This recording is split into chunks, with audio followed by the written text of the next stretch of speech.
Live from WTKR News 3, your News at 5 starts right now. Tonight, thousands of people gathered together to remember the 12 people whose lives were taken far too soon, how you can pay your respects, and what local leaders are doing right now as people come together as a community to mourn.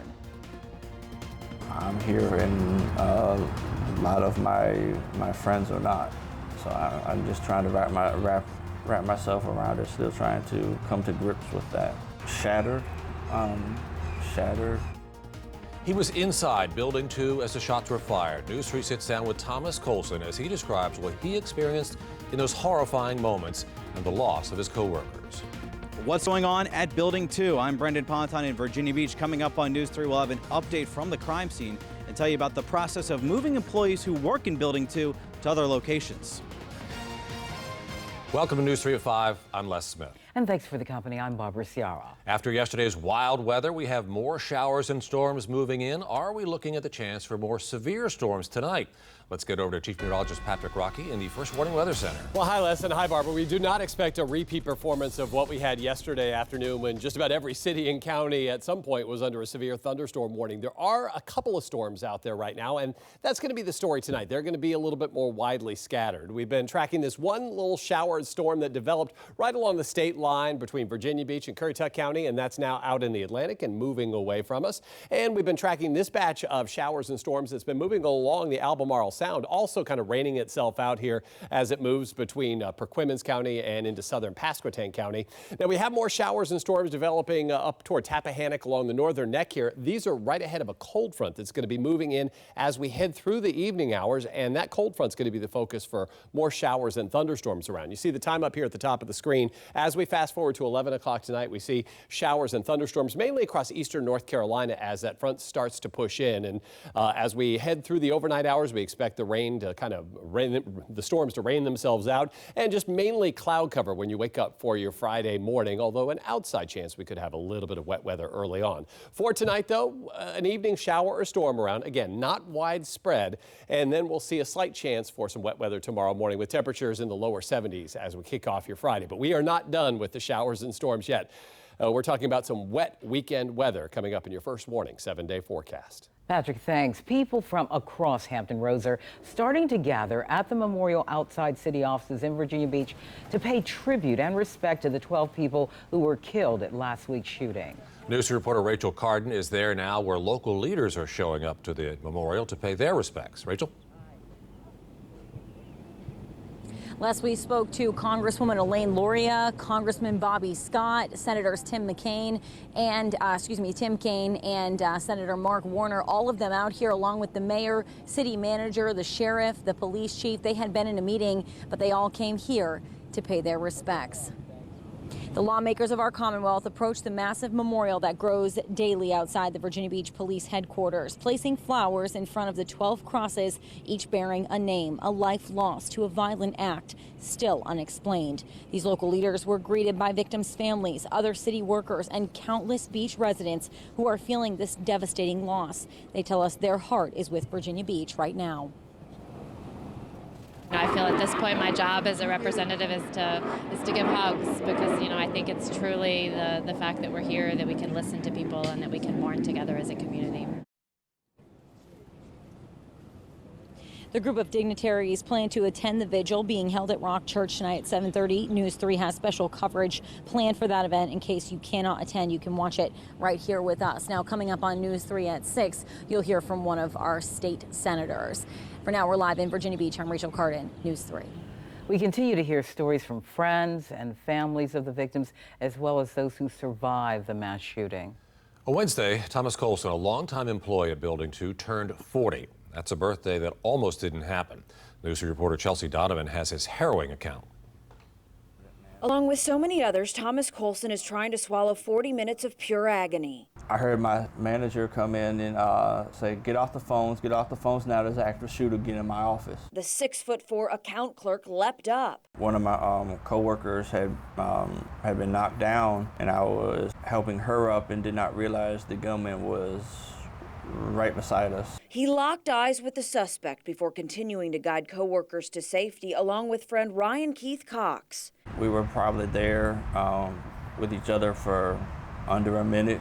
We were trying to see if we could see the gunman from where we were near the break room door, trying to decide if we needed to barricade that door or not, and we went our separate ways. That's when Colson encountered the gunman again. I was going back down to cubicles to make sure, there was nobody else there, and when I was heading that way, I came across the gunman the second time, walking directly towards me, and I ducked down some cubicles. He was safe, but in hours he would learn 12 of his coworkers were dead. Shattered. For now, he spends time alone in prayer, his heart aching for the families. We lost 12 great people. I can't even imagine what their family is going through. In Virginia Beach, Chelsea Donovan, News 3. All this week, News 3 has been bringing you stories of the victims and of the memorials and vigils in their honor. And tonight, a gathering at Rock Church in Virginia Beach. VB Remembers. News 3 anchors Beverly Kidd and Kurt Williams are there right now. Kurt and Bev, what's happening in the hours leading up to tonight's service? Okay, just moments ago, we saw the Princess Anne Wind Ensemble pull up in the rear of the church here, and they offloaded their equipment. They're going to be doing America the Beautiful, and there are there are about 7 different musical performances that are going to be held tonight at this VB Remembers. We're about 2.5 hours away from this event getting underway. A chance for people to come. It's open to the public to come and begin the healing process. And they want everyone to come out. They want the community to heal. They want us to go forward. And the doors do open at 6:45 here at Rock Church. We had talked to City Councilman Michael Berlucci. He came to us earlier. He said, hey, anything you can do to get the word out, because a lot of folks do want to come out, but be patient. You might have to sit in traffic. You might have trouble finding a parking space, but everyone is welcome. And also, in case you don't make it out tonight, we're going to be streaming the service online at WTKR.com. So if you would like to watch it and remember and pray or meditate or whatever you do at home, while you're watching that, you can certainly do that at home. It's a multi-faith event. All right, so we're going to be hearing members from the Muslim faith, the Jewish faith, various Protestant denominations are going to be represented here. Things are opening up with Gordon Robertson. He is the CEO of CBN, the son of Pat Robertson. And then we expect to hear from the governor and Congresswoman Elaine Luria. And just a footnote that in our 7 o'clock hour, we're going to be hearing from the governor. And we are also going to be talking to Senator Tim Kaine. He's going to be stopping by here, and of course, he will be attending tonight's service here at Rock Church in Virginia Beach. So we're going to. Anything else? One other thing before we send it back is that coming up. We're going to be hearing from someone who should have been inside that building. The spokesperson for the Public Works Department, Drew Langford, is going to be joining us. And he just has an amazing story. We have shared it with some of our viewers, but if you haven't seen it, we're going to be able to interview him live about what it was like in the building that he should have been in, and then what he needs to hear tonight. What a lot of people need to hear. I mean, not only does Drew work in that building in Public Works and knows probably all of the victims who died there that day, his daughter works right next door as well. And so he has very close ties to the city. We're going to hear what he has to say. Like he said, what he needs to hear to move on from this. And, there's a lot to talk about. We're going to talk to Bobby Dyer, the mayor of Virginia Beach, a little later as well, to maybe get some insight into what are we going to do going forward with Building 2? Is it going to be, are they going to send folks back in there? Is it going to be torn down? Those are a lot of questions that still remain unanswered. And we'll try to get some insight from Bobby Dyer tonight. All right, for now, back to you in the studio. And a reminder, VB Remembers begins at 7:30 this evening. We'll be broadcasting that event live right here on News 3 and on WGNT. And again, we'll live stream it on WTKR.com. Tragedies like Friday's shooting impact victims' families, friends, and the community, but it also impacts first responders, how people across Hampton Roads are coming together to make sure that those folks are taken care of as they continue to take care of the community. I'm Alice Mechanic in Virginia Beach, and today we're talking about how you can give back to those killed in last Friday's shooting. We'll explain how you can go to a local brewery and enjoy while healing. Well, it's hot and dry right now, but we are tracking more showers and more thunderstorms. I'll let you know if the weekend will be a washout coming up in your first warning 7-day forecast. Bobby was the superintendent, and the thing I loved about Bobby was he was a good guy.